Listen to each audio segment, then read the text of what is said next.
السلام علیکم، آپ دیکھ رہے ہیں میرا یوٹیوب چینل۔ میرا نام ہے محمد آصف۔ وابٹا اور عوام، آج ہم بات کریں گے اوور بلز اور زائد میٹر ریڈنگ کیسے کی جا رہی ہے، یعنی عوام کا خون کیسے چوسا جا رہا ہے اور کن کن طریقوں سے۔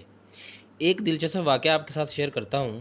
یہ واقعہ ہر کسی کے ساتھ پیش آ چکا ہے، مگر بدقسمتی سے مجھے آپ کو معلوم ہی نہیں کہ یہ سب ہمارے ساتھ بھی ہو چکا ہے۔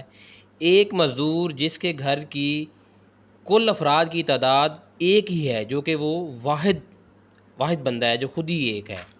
20 سال ہو گئے ہیں اس مزدور کو بجلی کا کنیکشن لیے ہوئے وابٹا سے۔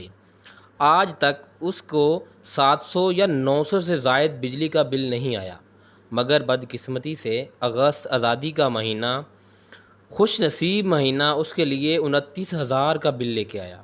اس مزدور کے بقول اس نے 24 اگست 2023 کو میٹر کی ریڈنگ نوٹ کی۔ اس کے مطابق میٹر کی ریڈنگ مثلاً اگر 120 یونٹ تھی تو ٹھیک 4 دن بعد یا 5 دن بعد 31 اگست 2023 کو اس نے دوبارہ میٹر کی ریڈنگ نوٹ کی، تو اس کا میٹر 700 یونٹ سے زائد چل چکا تھا جو اس نے کنزیوم کیے تھے۔ 4 دنوں میں 500 یونٹ استعمال کیے گئے، جو کہ ممکن نہیں۔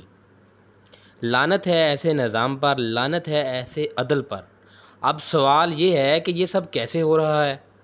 تو جناب والا، آپ کے میٹرز کو وابٹا آفسز سے بیٹھ کر آپریٹ کیا جا رہا ہے۔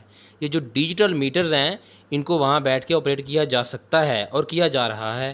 آپ کے یونٹ کو بڑھایا جا رہا ہے تاکہ زیادہ سے زیادہ بلز آئیں۔ ہماری جو اشرافیہ ہے ان کا ایک ہی نعرہ ہے، غریب بچاؤ نہیں، غریب مکاؤ۔ جب وابٹا سے مطالبہ کیا گیا کہ فری یونٹس تمام اسٹاف کو بند کریں تو نیپرا نے آنکھیں دکھا دیں۔ وہ کیسے یہ نظام بدلیں گے؟ وہ یہ نظام نہیں بدل سکتے، کیونکہ اگر یہ نظام بدلا گیا تو اشرافیہ بھوکی مر جائے گی۔ عوام کا کیا ہے؟ وہ تو مر ہی رہی ہے اور مرتی رہے گی ان ظالموں سے۔ مجھے اجازت دیں۔ ویڈیو اچھی لگی ہو تو لائک اور شیئر کیجیے گا، اپنی بہترین آراء سے ضرور نوازیے گا۔ اللہ حافظ۔